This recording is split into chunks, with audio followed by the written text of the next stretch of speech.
दोस्तों, आज हम आपको त्रेता युग की एक ऐसी कहानी सुनाने जा रहे हैं जिसमें एक बालक था, श्रवण कुमार। उनके माता पिता अंधे थे। श्रवण कुमार को कई मुसीबत का सामना करते हुए उन्होंने पाला था। श्रवण कुमार बचपन से ही अपने माता पिता का बहुत आदर करता था। जैसे जैसे श्रवण बड़ा होता गया, उसने घर की जिम्मेदारी अपने सर ले ली। वह रोजाना उठकर सबसे पहले अपने माता पिता को स्नान करने के लिए तालाब से पानी भरकर लाता। उसके बाद तुरंत जंगल की ओर लकड़ियां लेने जाता। फिर लकड़ियां लाने के बाद श्रवण कुमार चूल्हा जलाकर माता पिता के लिए खाना बनाता था। श्रवण कुमार इतनी मेहनत करते थे कि उनकी माँ हमेशा उनको टोकती रहती थी, श्रवण बेटा, तुम इतना सारा काम क्यों करते रहते हो? खाना तुम मुझे बनाने दिया करो, मैं बना दिया करूंगी। इसके बदले तुम थोड़ा आराम कर लिया करो। माँ की इन बातों को सुनकर श्रवण कुमार कहता है कि नहीं माँ, मैं यह सारे काम आप लोगों के लिए ही तो करता हूँ। भला अपने माँ बाप के लिए किए गए कामों में कैसी थकान और खुशी मिलती है। श्रवण कुमार की माँ पिता इन बातों को सुनकर भावुक हो गए और वह रोज भगवान से प्रार्थना करते कि हे प्रभु, इतना ध्यान रखने वाला श्रवण जैसा बेटा हर माता पिता को मिले। श्रवण के माँ बाप नियमित रूप से भगवान की आराधना करते थे।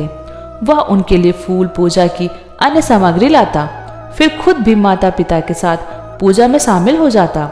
श्रवण कुमार धीरे धीरे बड़ा हुआ और जल्दी से घर के कार्यों को खत्म करके बाहर काम पर निकल जाता था। एक दिन श्रवण अपने माता पिता के साथ बैठा था।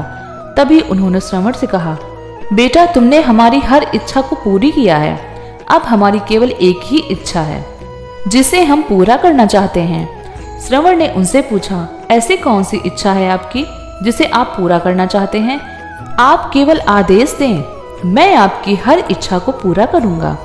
इस पर श्रवण कुमार के पिता ने कहा, बेटा, अब हम बूढ़े हो चुके हैं। हम चाहते हैं कि मरने से पहले तीर्थ यात्रा के लिए जाएं। भगवान की शरण में जाकर हमें सुकून की प्राप्ति होगी। अपने माँ बाप की बात सुनकर श्रवण कुमार सोचने लग गया कि उनकी इस इच्छा को कैसे पूरा करेगा, क्योंकि उसके माता पिता देख भी नहीं सकते थे। ऐसे में उन्हें तीर्थ यात्रा करना भला कैसे संभव होगा? श्रवण कुमार को एक विचार आया। वह तुरंत बाहर गया और उसने दो बड़ी सी टोकरी लाकर उसमें उन दोनों टोकरियों को एक मजबूत डंडे से रस्सी के सहारे लटकाया।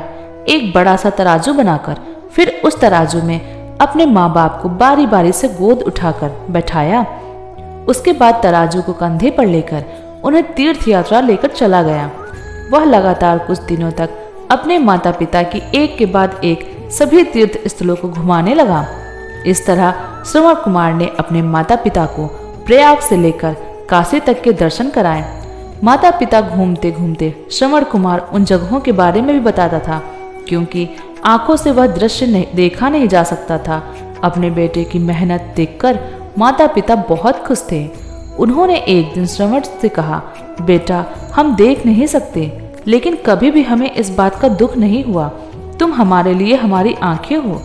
तुम हमें जिस तरह सहायक पवित्र स्थान की कथा सुनाकर उनके दर्शन करा रहे हो, ऐसा लगता है कि जैसे हमने सच में प्रभु के दर्शन अपनी आंखों से किए हों। अपनी माता पिता की बातें सुनकर श्रवण ने कहा, आप लोगों में ऐसी बातें ना करें। बच्चों के लिए माता पिता कभी बोझ नहीं होते। यह तो बच्चों का धर्म होता है कि एक दिन श्रवण कुमार आराम करने के लिए अयोध्या के पास अपने माता पिता के साथ रुका। तभी उसकी माँ ने पानी पीने के लिए कहा। श्रवण कुमार पास की ही नदी दिखाई दी और अपने माता पिता से कहा, आप लोग यहाँ आराम करें, मैं आप लोगों के लिए पानी लेकर आता हूँ।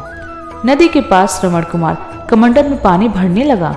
इस जंगल में अयोध्या के राजा दशरथ भी शिकार के लिए पहुंचे।